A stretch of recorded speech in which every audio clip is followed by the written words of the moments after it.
pode ver, de onde querer ver. Diário de uma Vida Elétrica, o DUV, para você.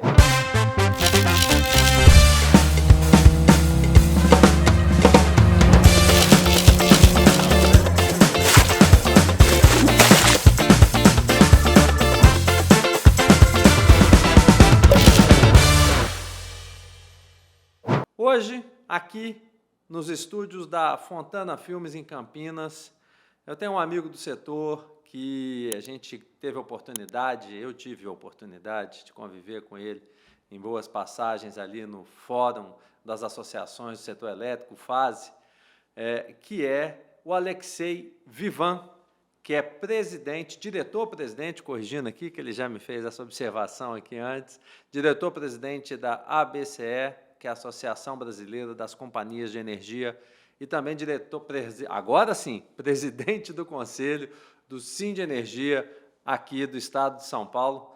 Alexei, muito obrigado pela tua presença, por ter vindo para conversar com a gente, contar um pouco da tua história, do Diário de uma Vida Elétrica do Alexei.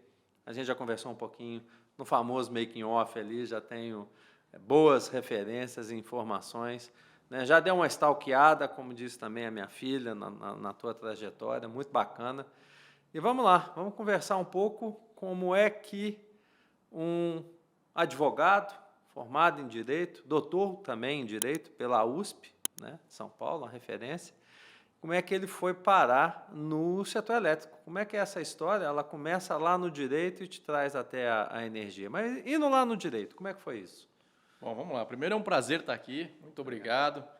Acompanho a sua trajetória há bastante tempo, então é muito legal a gente poder conversar um pouco. Bom que deu certo, finalmente. É isso.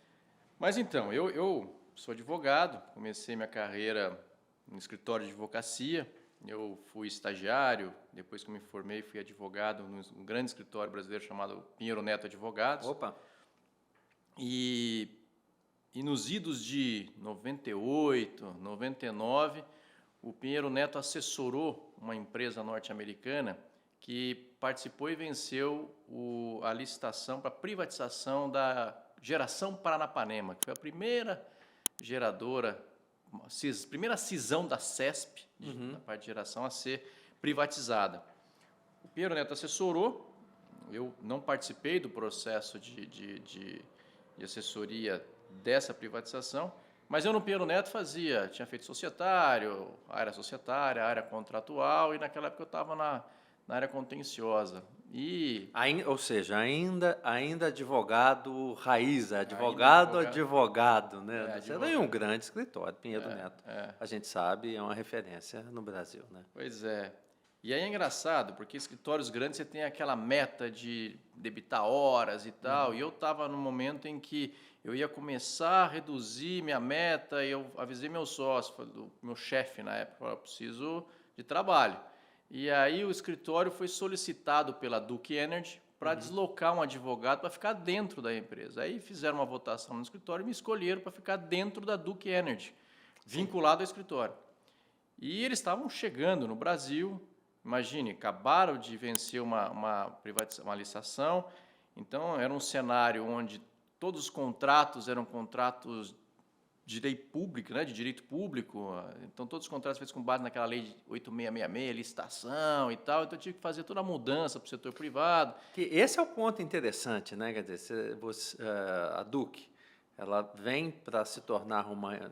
Não que ela já não fosse, né? Mas ela entra num negócio até então que era público e vai transformá-lo num negócio privado, no setor de energia. Aí, em si, já tem uma mudança significativa, né? Sem dúvida. Lembrando que o setor era todo estatal, né? Exceto por pequenas empresas que tinham lá atrás, os fundadores fizeram lá a sua geração para atender a cidade e tal, o setor, 99% do setor era estatal. Então foi o começo do processo de privatização do setor, né? Começou primeiro com a CESP, depois foram outras empresas que foram sendo privatizadas e até hoje você tem ainda algumas reminiscências, mas recentemente teve a Eletrobras, que foi a grande geradora a ser privatizada. Mas então, aí eu fiquei um tempo, era para ficar 2 meses, fiquei 6 meses dentro da Duke Energy, e aí que então eu realmente entrei no setor elétrico, né, vinculado ao escritório ainda, fiquei 6 meses lá, Aí acabaram fazendo uma proposta para eu sair do Pinheiro Neto e entrar na empresa. Acabei não achando a proposta muito boa, depois de diversas entrevistas lá com eles. E, em paralelo, eu participei de um processo de seleção, porque eu tinha muito contato com o jurídico da CESP, né? Porque o pessoal da CESP, os advogados da CESP não foram para a Geração Paranapanema, então a empresa ficou sem advogado. Então eu dependia muito do histórico do que o jurídico da CESP tinha.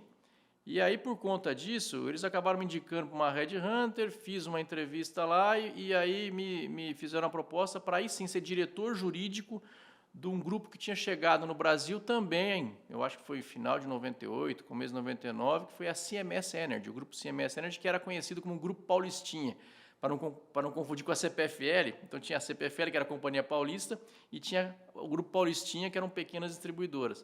Aí eu deixo o Pinheiro Neto e vou ser diretor jurídico do grupo CMS Energy. Que era um gigante global do setor de energia, correto? Quem? O CMS Energy. A CMS Energy é muito grande lá fora, Isso, no estado de Michigan, lá nos Estados Unidos. No Brasil, ela tinha chegado, colocado o pé aqui, comprando essas 4 distribuidoras. Só que naquela época eu tinha 25 anos, cara. Estava de 25 para 26. Então eu até fiquei meio assustado, né? Falei, pô, será que é uma empresa séria? Fui fazer umas pesquisas e tal.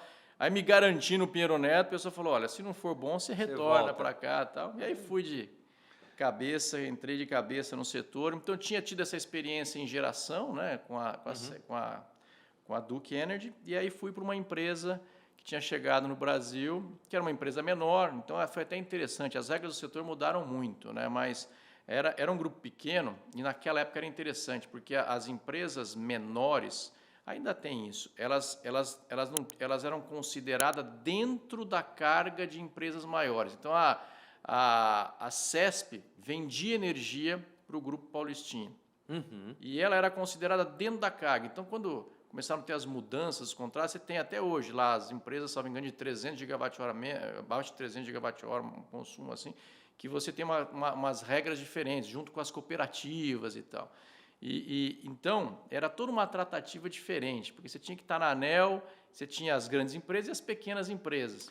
E, de certa forma, também, você tocou num ponto aí, né? A ANEEL surgindo também, né? Então, você tinha elementos novos aí também, né? A gente contando a história assim, Alexei, parece que a gente está falando de hoje, né? Não, era um outro cenário, era um outro jogo, era outro mercado que a gente tinha de energia no Brasil, Totalmente. certo? O Mercado Livre também estava querendo começar, correto? Então, você tinha um Proinfa também querendo começar, tinha muita coisa. E, para temperar, 2001 você tem um racionamento. Não, foi tudo ao mesmo tempo. E assim, a ANEEL estava surgindo. Antigamente era o DNAE, Departamento Nacional de Águas e Energia, né? E o DNAE, ele era feito por empregados cedidos pelas empresas que prestavam serviço lá para o DNAE, né? O Ministério de Minas e Energia, que tinha um DNAE embaixo. Então, tinha muita discussão, da independência, como é que é isso, como é que fica, tal, até ser criada a ANEEL, com toda aquela preocupação de independência e tal, concurso público. Então, assim que foi criada a ANEEL, perdeu-se um pouco da história, o pessoal acabou saindo, a ANEEL demorou também um pouco para se consolidar, ainda que hoje eu considere, dentre as agências, uma das mais profissionais, mas ela teve no começo uma história muito interessante, uma preocupação muito grande. Eu lembro até quando criaram as regras para fazer reunião na ANEEL, porque você ia na ANEEL, os corredores eram cheios de gente, né? Porque todo mundo conhecia todo mundo, tal, porque eram ex-funcionários de empresa, tal. Fizeram uma limpa, aí você ia lá, você tinha que marcar a reunião antes, marcar qual que era o tema, com quem que você vai falar, com essa preocupação de manter a independência. Um negócio muito forte que deu muito certo. Sim, exato, por conta da ideia da independência, que, aliás, é uma discussão relativamente recente, né? A ANEEL passa hoje por uma discussão. O Elvio teve aqui, né? O Elvio Guerra, e coincidiu com essa discussão agora da valoração das agências reguladoras, né? Não só a ANEEL, mas as demais. A ANEEL é mais a nossa realidade, porque é com quem a gente se relaciona mais, conversa mais, né? Mas a gente precisa, de certa forma, creio eu, repensar assim o papel das agências, né? Não só da ANEEL, mas da ANP, da Anvisa, né? De fato, para você ter independência, né? A ideia é muito boa, né? Eu, particularmente, gosto da ideia de você ter as agências regulando o setor, né? Para não ter um braço, um ente de equilíbrio. E essa é uma discussão que está em pauta. Aí, Isso, né? infelizmente, esses ataques, digamos assim, à independência da gente acontece de tempos em tempos, né? A gente tem visto isso acontecer, é triste, e a gente precisa realmente reforçar a independência, né? O setor, a autonomia e a independência é muito importante, né? Ela tem uma independência, mas ela tem uma questão orçamentária, né, que fica dependendo do governo, o governo seca, deixa de passar recursos, como está acontecendo agora com greve para os funcionários lá e tal, isso é um negócio sério.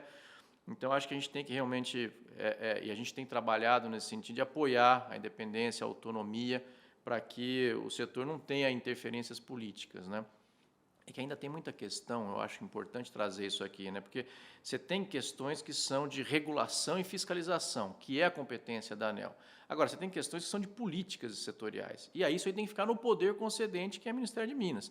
É que no setor tem uma certa confusão, tem muita coisa que é do poder concedente que a ANEEL acaba fazendo porque ela tem o conhecimento técnico, aí tem interferência do Ministério porque fala que isso é dele, não é da ANEEL, então ainda tem essas questões que precisam ser melhor esclarecidas. E né? a gente está vivendo um momento, né, Alexei, acompanhando. Nós vamos falar um pouquinho disso mais adiante, né? Uma série. Aliás, se for pegar os debates, né, os botando pilha, que daqui a pouco o nosso amigo Zói entra aqui, tem muito debate para botar pilha hoje no nosso setor. O setor está pilhado, né? Tá Acho que pilhado. tem muita coisa acontecendo. Mas eu acho né? isso importante. Como eu te falei, né? Quando eu comecei, a grande discussão era, nós precisamos abrir o mercado. Então, todos os mercados, a distribuidora, geradora, era 100% contratado.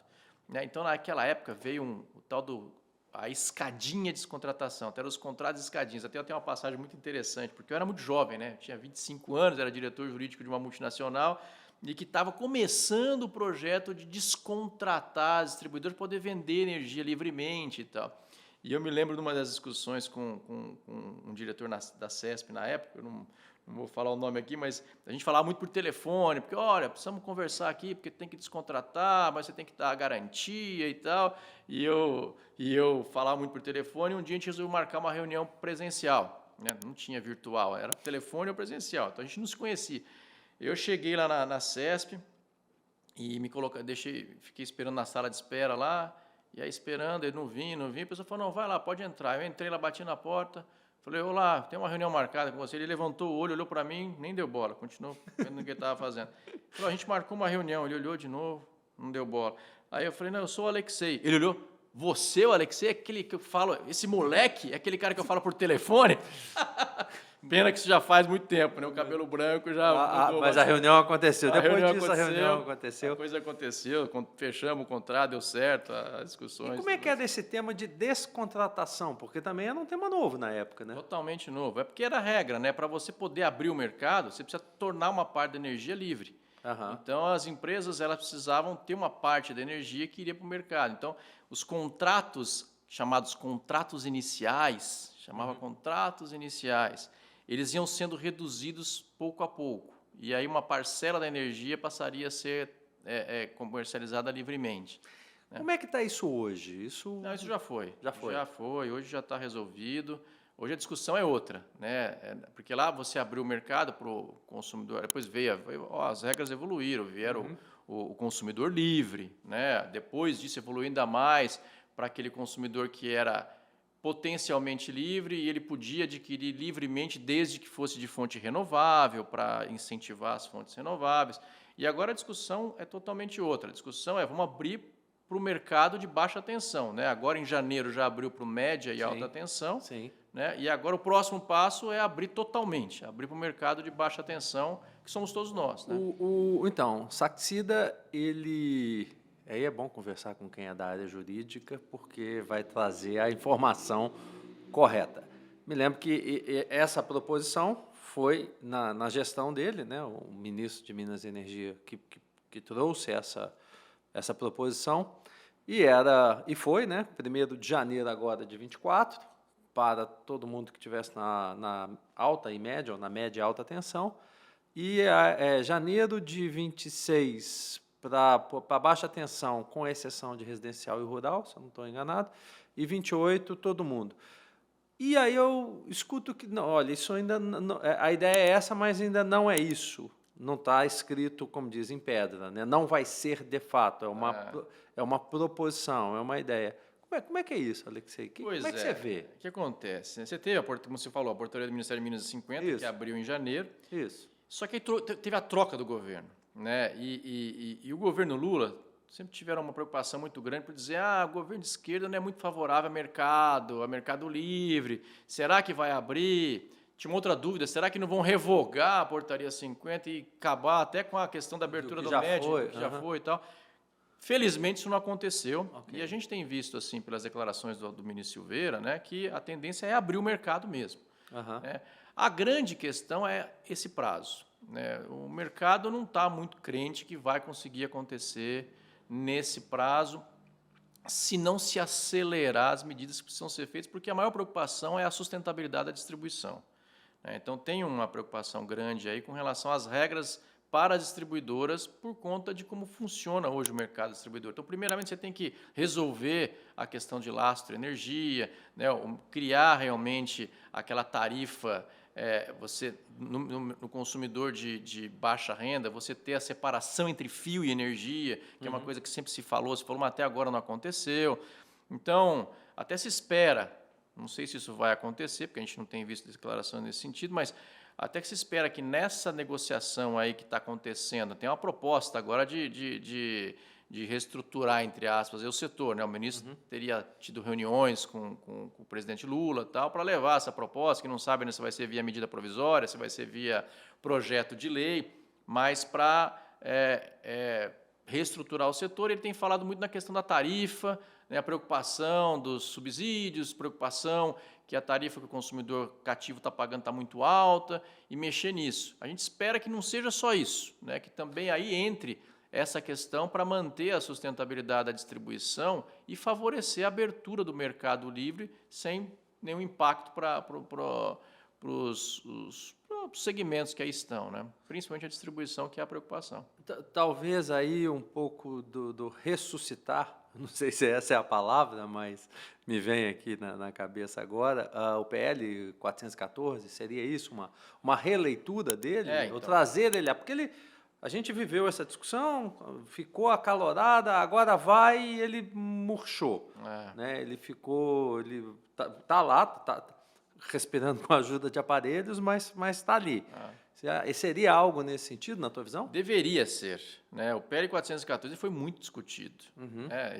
Ele não é perfeito, como nada é perfeito, mas ele tem uma... consensado, né? Ele é consensado e eu acho que lá você tem muito do que deveria ser feito. Agora, de novo, é uma proposta de um governo anterior, de uma legislatura anterior. Então, um congresso anterior. Então, sempre tem essas vaidades políticas também e tal. A gente espera que se aproveite parte ou boa parte do que está lá. Né? Mas chama atenção também o fato de, em vez de pegar algo que está pronto e fazer andar, resolver fazer algo novo. Né, que é o que a proposta do governo é levar uma proposta do governo e não uma proposta que está no Congresso. Então é uma pena, mas é uma opção política que se fez e a gente espera que seja medida provisória, seja projeto de lei, que haja uma discussão prévia. Né? Sempre quando fala em medida provisória, a gente fica arrepiado porque a gente lembra da 579, né, que o governo, tentando resolver o setor, se fechou lá numa sala e a proposta foi um desastre. Né? Então, eu acho que se fosse vir uma proposta legislativa, né, um projeto de lei, seria muito melhor, porque daria mais tempo de você consensar, avaliar impactos regulatórios, impactos jurídicos e ter uma discussão mais ampla. Né? Tudo bem que isso acontece também quando você tem medida provisória, porque tem que ser convertida em lei, mas já começa a gerar efeitos na hora que ela é publicada. Né? Então, se tiver algo errado, já gera um problema grave. O mercado naturalmente é muito sensível, né? E está muito sensível, né? E eu acredito e espero que a gente tenha aprendido com o erro. Né? Não vejo até esse governo, olhando no caso do ministro Alexandre Silveira, discutindo bastante.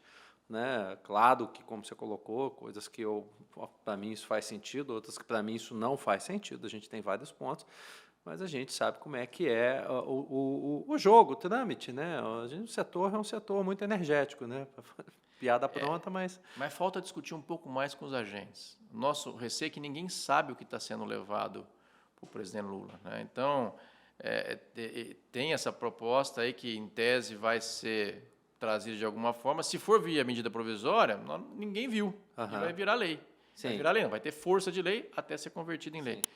Mas, agora, se for via projeto de lei, muito melhor, porque aí você tem tempo de debater, né? Então, essa é a preocupação que a gente está aí bastante atento e preocupado com o que vai acontecer. E aí, nesse contexto, Alexei, sei também, porque foi, inclusive, o que nós falamos aqui na nossa abertura. Aliás, para falar em abertura, gente, e nesse tema todo aí, eu tenho visto aí nos Jogos Olímpicos, o pessoal da Cazé TV está fazendo um trabalho excelente, quer pedir para se inscrever no canal. Eu tentei contato com o Casimiro, para ele pedir para que você se inscreva no canal aí do Dúvida, do Diário de uma Vida Elétrica. Ele ainda não fez, eu estou na expectativa, ainda que vascaíno, mas a gente pode sobrepassar esse problema. Mas, enquanto isso, você aí, se inscreva no nosso canal. Acione aí o sininho, porque a gente não tem essa mesma transmissão dos Jogos Olímpicos, mas tem um debate energético acontecendo, sempre muito bom. Se inscreva aí e acompanhe a gente. Voltando contigo, nessa discussão política, regulatória, enfim, jurídica também, que passa por isso, você está hoje em duas posições que contextualizadas com o trabalho que o Alexei faz.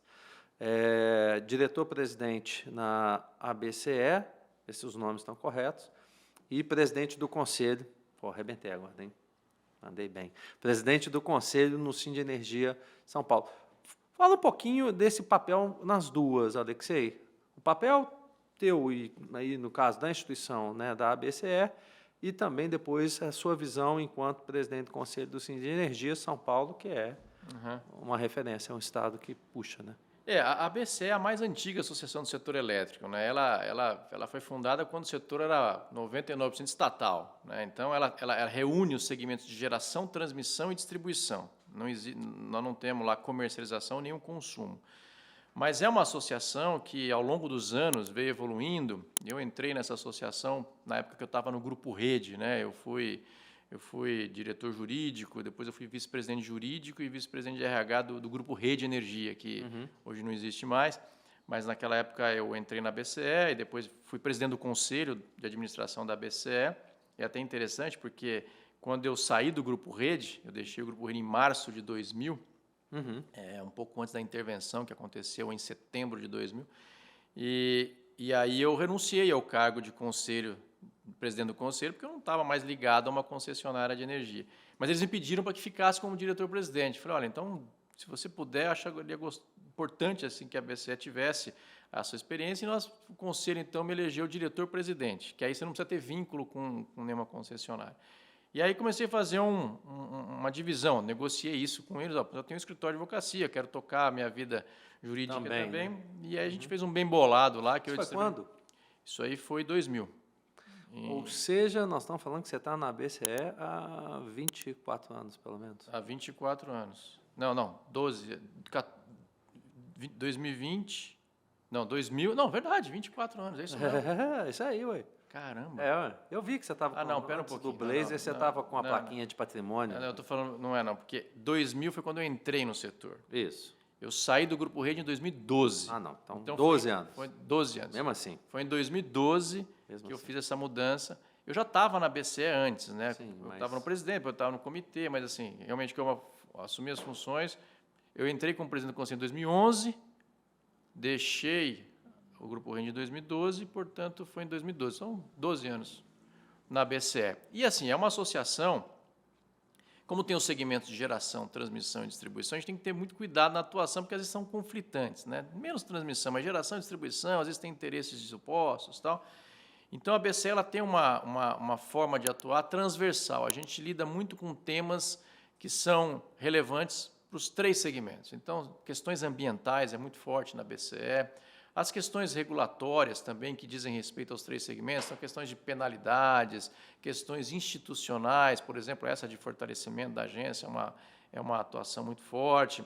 Questões que digam respeito a formas de atuação da agência, regras de atuação. A gente tem um comitê jurídico regulatório muito forte também, que lida muito com preservação da institucionalidade, da forma de decisões. Então, é uma associação que sempre buscou até por ter esse lado jurídico mais forte, né? A gente tem, por exemplo, o simpósio jurídico da BCE, que é o principal evento jurídico regulatório do setor. E, de Vai fato, acontecer muito de bom. novo aqui, estamos na 30ª edição, é um evento tradicional já. Então, a BCE ela tem esse lado de atuação mais técnica, voltado para o ambiental, voltado para o jurídico. A gente tem vários comitês, são 11 comitês que nós temos na BCE, que discutem as regras, levam proposições. Então, a gente atuou muito na medida provisória 579.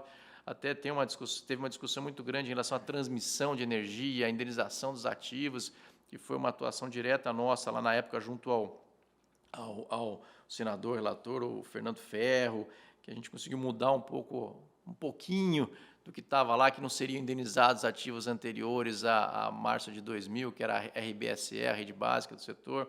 E aí saiu a regra mudou a regra que seria indenizado, só que até hoje isso dá discussão, porque a ANEEL, na época, falou, vai indenizar conforme regra a ser feita. E demorou um século para fazer, até hoje não está claro isso. Foi indenizado uma parte, mas agora estou querendo rever cálculo. É uma situação, o setor elétrico é bastante interessante. Como a gente já ouviu algumas vezes no Brasil, até o passado é incerto, né? Totalmente incerto. Vamos lá. E também... Desculpa, você perguntou do Sim de Energia. Isso, e acumula, que foi agora, né? Foi em maio, né? A presidência do Conselho, agora maio de 2024. Eu era vice-presidente lá do Conselho, e com a saída do presidente, eu fui eleito.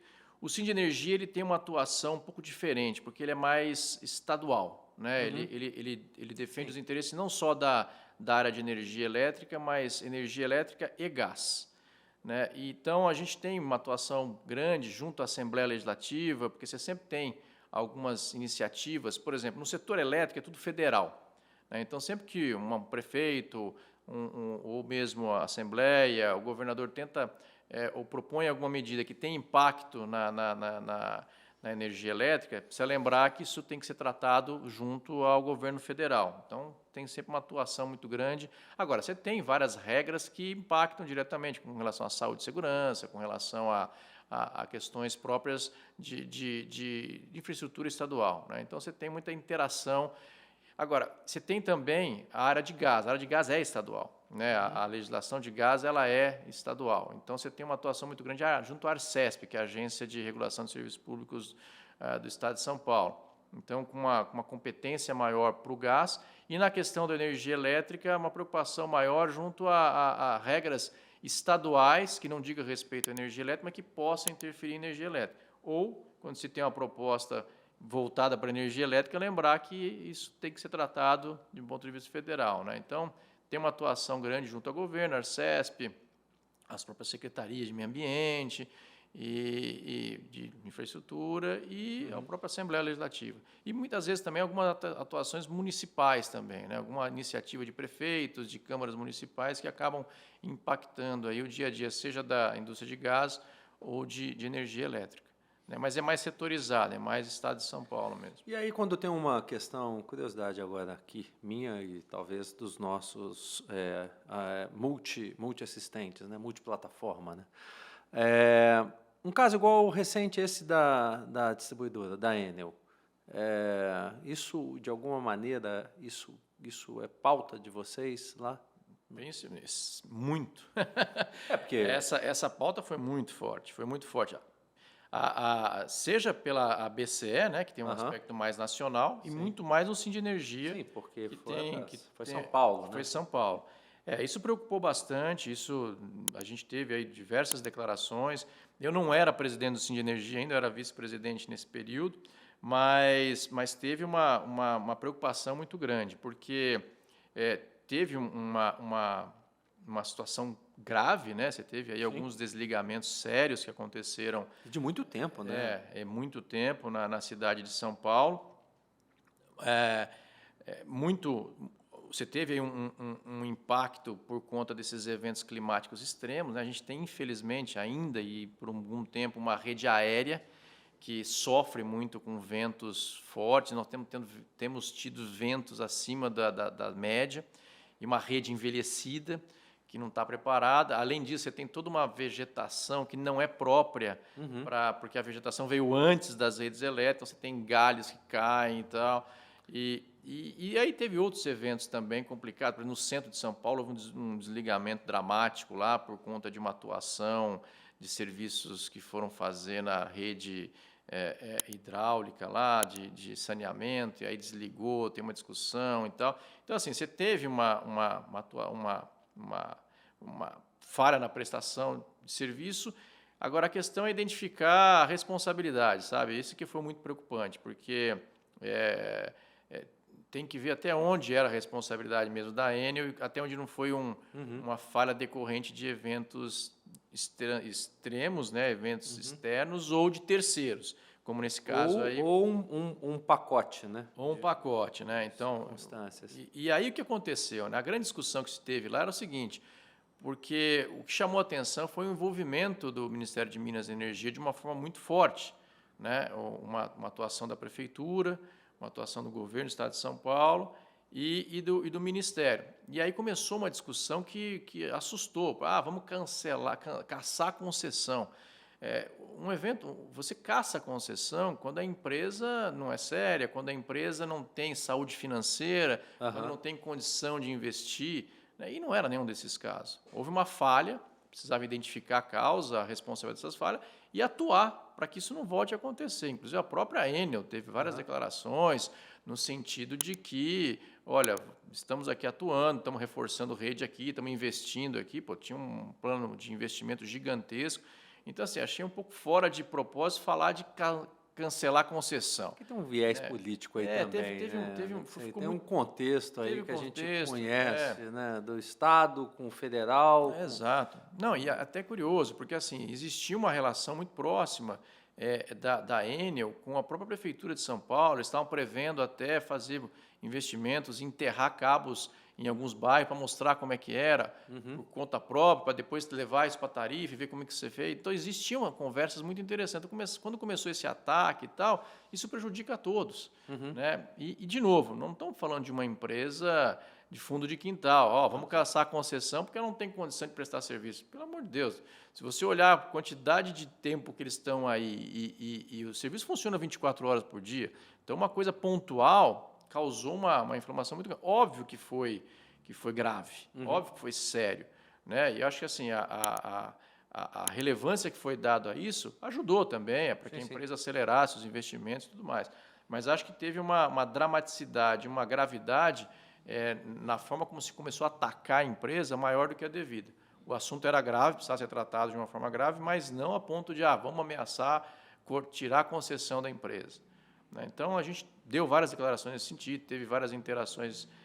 Que, na verdade, pode ser, desculpa o corte, né? Mas é isso, né? Às vezes a gente acaba sendo irresponsável, né? Porque você tirar a concessão da empresa que está atuando. Tudo bem, eu tive a oportunidade, naquele momento até, de uma conversa com o Aurélio de Oliveira, que é o CEO da Enel Américas, fica em Santiago, e perguntei isso para ele, né? Na verdade, quem perguntou foi o Zóio, que vai te fazer uma pergunta daqui a pouquinho sobre esse problema.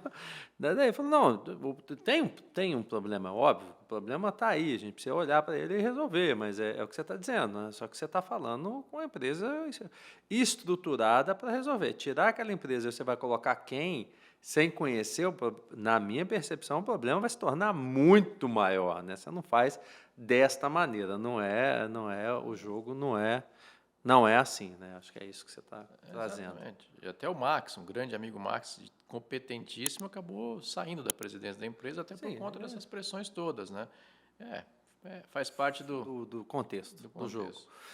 E em fazer parte do contexto e parte do jogo, e aí eu já citei ele algumas vezes aqui, e ele falou, você está que me cita, mas não me chama para participar. Eu vou chamar o Zóio no quadro agora, Botando Pilha.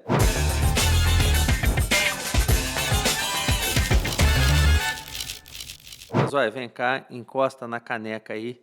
Com isso eu não vou poder, por enquanto, beber, mas você queria perguntar para o Alexei, que você ouviu ali um pouco atrás o contexto, a palavra, que foi, é o que ele quer te perguntar, não sou eu, é ele, tá?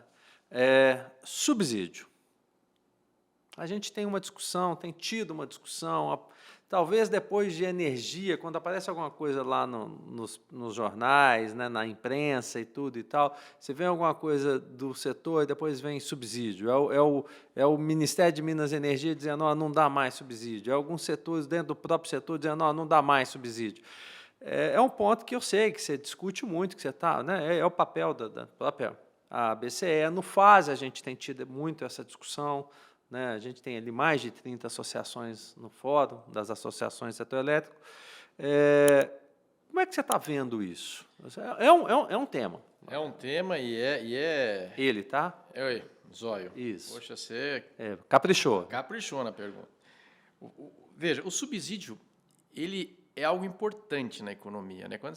Eu sou advogado, tá? Não sou economista, mas o subsídio tem um papel importante para você viabilizar determinadas atividades, né? Foi muito importante lá atrás, né, para viabilizar as fontes renováveis e tal, mas o problema no Brasil é que o subsídio não tem hora para acabar, né? O subsídio deveria ter início, meio e fim. E no Brasil ele só tem início, né? Nem meio tem. Quando está chegando perto do fim, o pessoal renova, ele volta. É como está acontecendo agora, né? Você tinha um término do subsídio, aí vem a medida provisória e prorroga a questão do subsídio.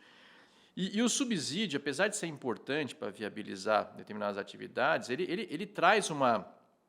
Ele cria um problema porque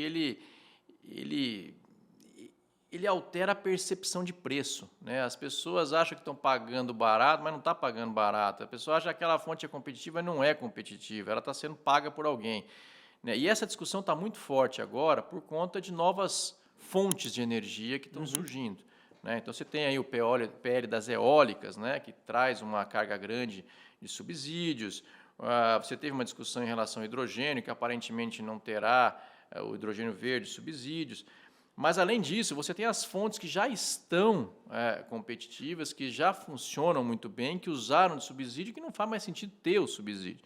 Porque, lembrando o seguinte, o problema do subsídio é que, na estrutura do setor elétrico nosso, na estrutura tarifária, o subsídio ele é pago pelo consumidor final, que hoje em dia é o consumidor cativo, a maior parte dele, e uma parte grande também pelo mercado livre, né? Antigamente era só o mercado cativo. Isso mudou bastante, melhorou bastante, mas ainda tem muito encargo que só paga o mercado cativo, o consumidor cativo.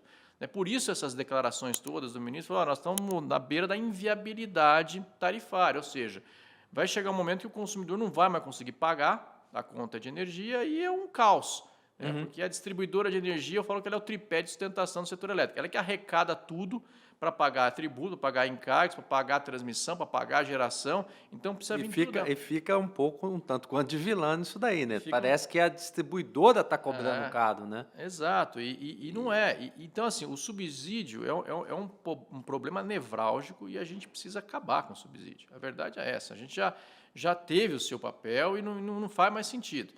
Mas, apesar da gente ter essas discussões e muitas falas do ministro no sentido de que a gente tem que reduzir tarifa e tal, você vê aí os PLs trazendo os famosos jabutis com mais subsídios, né? Então, recentemente, a gente está preocupado porque você tem lá uma obrigatoriedade de contratação de determinadas fontes que são mais caras, né? Então, quando você coloca obrigatoriedade, alguma coisa está errada, porque as fontes deveriam ser despachadas por ordem de mérito conforme a necessidade, estarem disponíveis.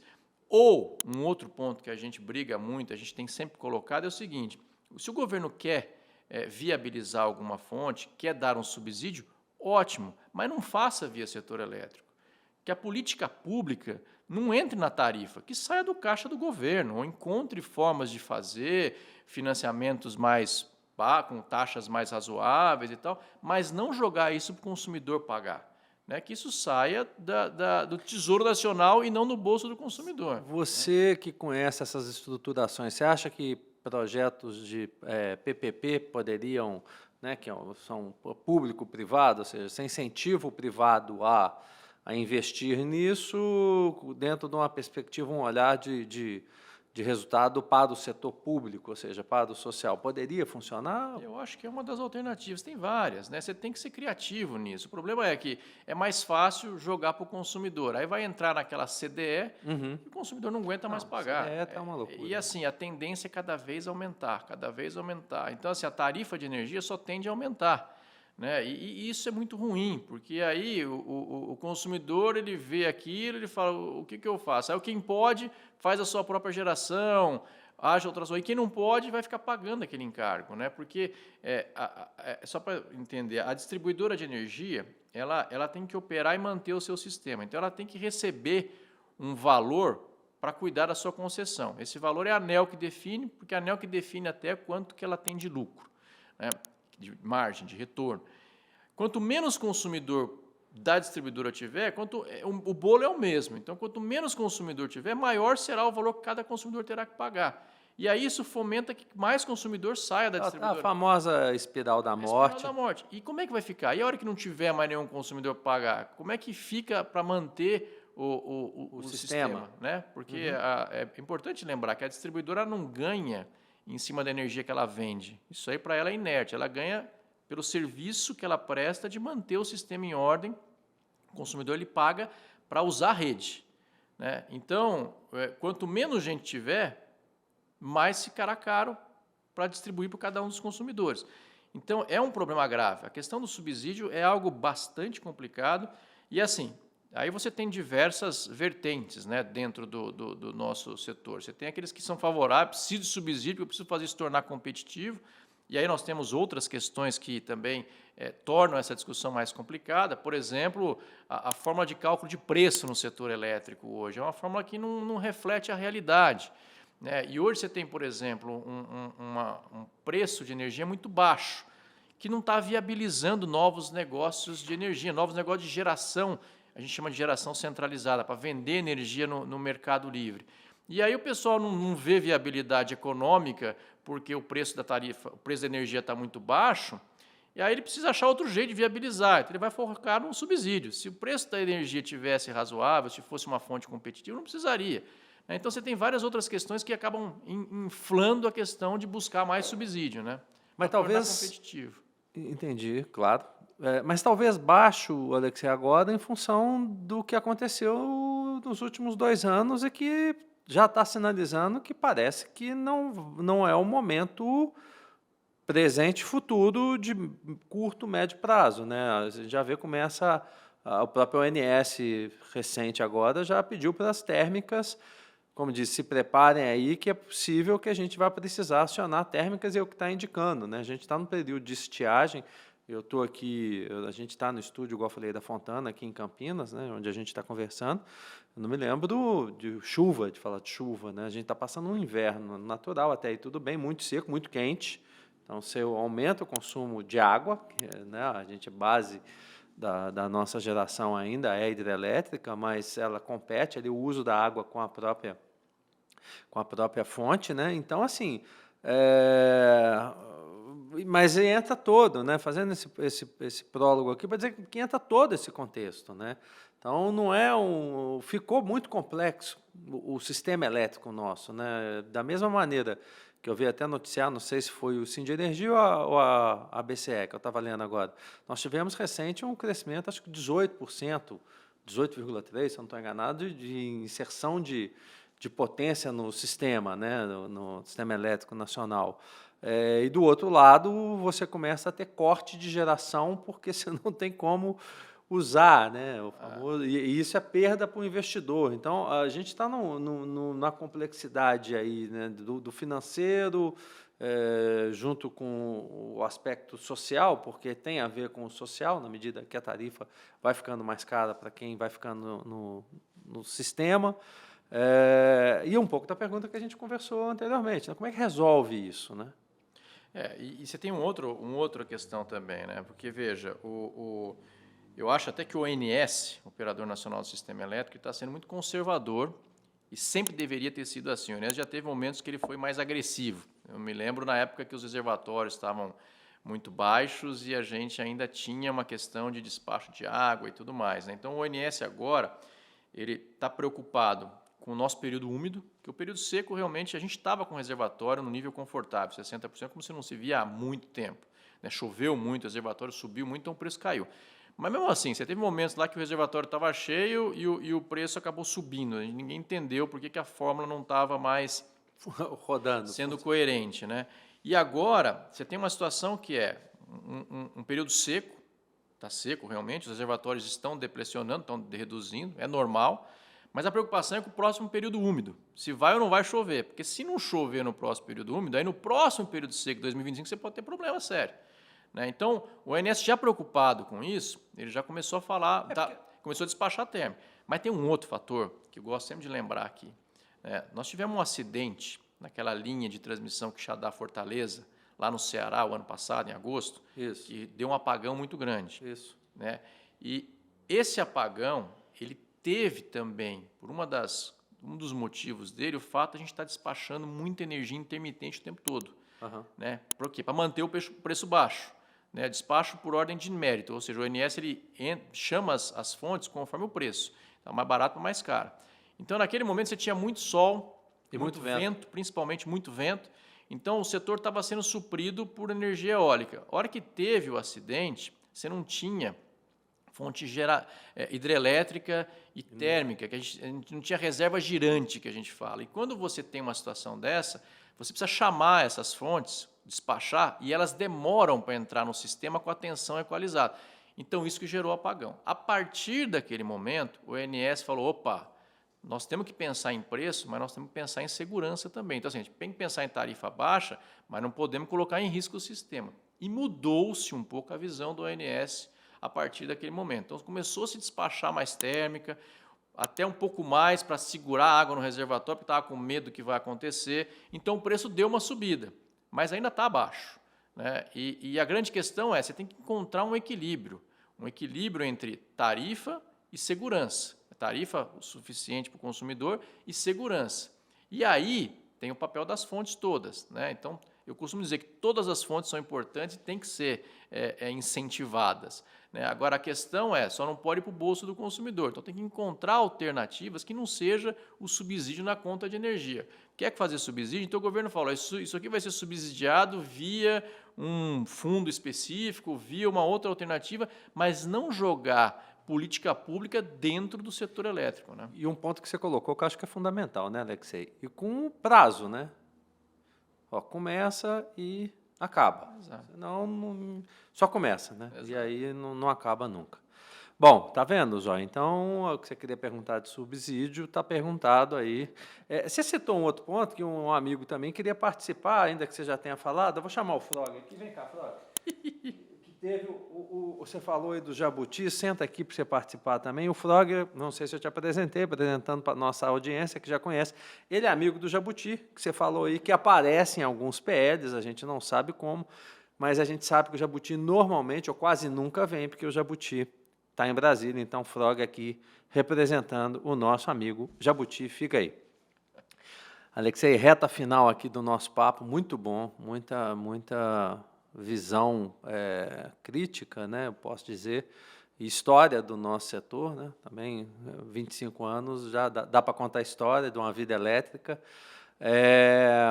A pergunta final que a gente sempre faz é o momento mais elétrico da vida do Alexei, né, que pode ser, ele não precisa estar ligado diretamente à vida elétrica profissional, mas também à vida elétrica pessoal.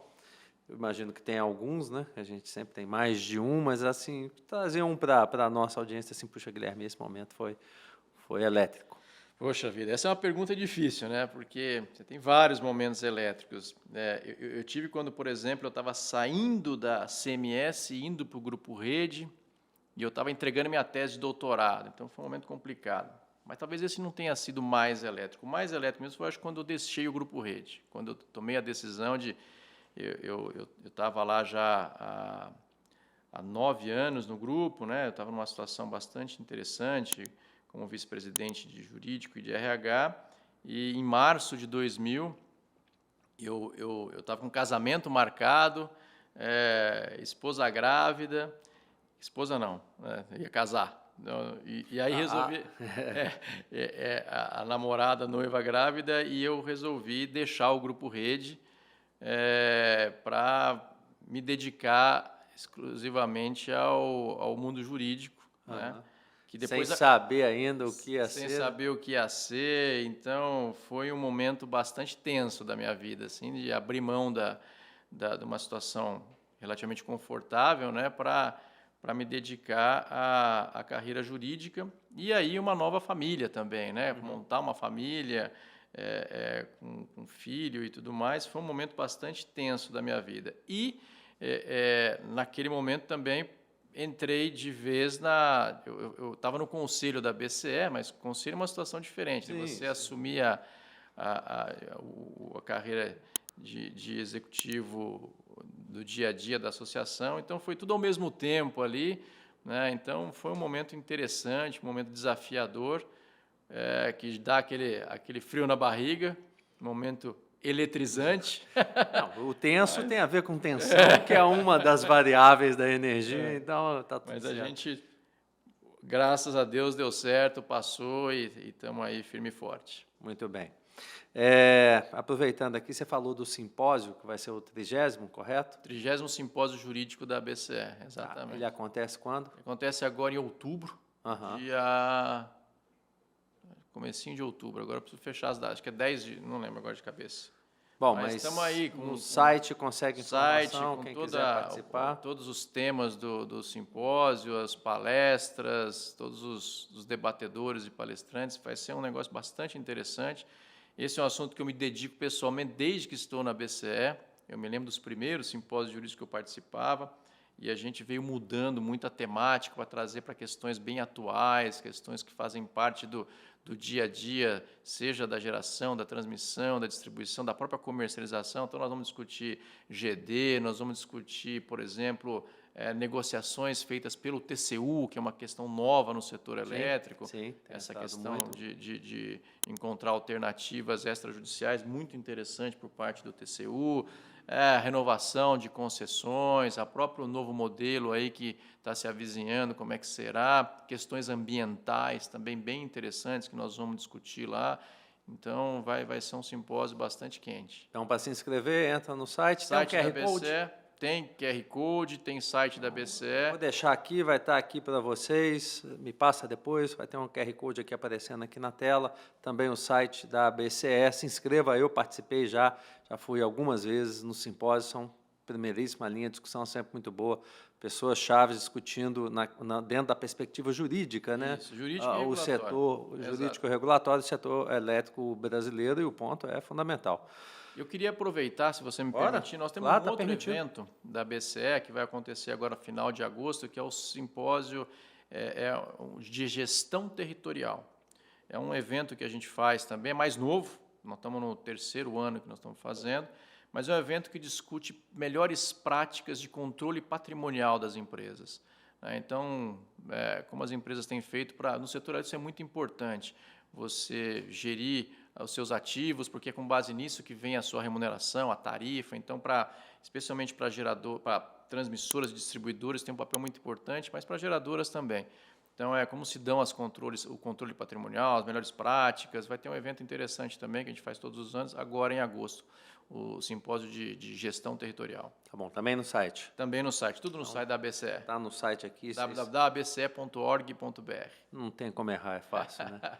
Alexei, muito obrigado, né? A nossa multiaudiência agradece, nós aqui no estúdio da Fontana Filmes, com o pessoal aqui que está aqui atrás das câmeras gravando a gente também, a tua presença. A você que nos assistiu, não se esqueça, curtiu esse vídeo, se inscreva aí no nosso canal. Obrigado por ter vindo, tanta informação de primeira, útil, qualificada, e é isso, vamos seguir junto, te espero aqui numa próxima. Eu que agradeço. Muito obrigado pelo convite mais uma vez. É uma honra estar aqui com você. E parabéns pelo Duve.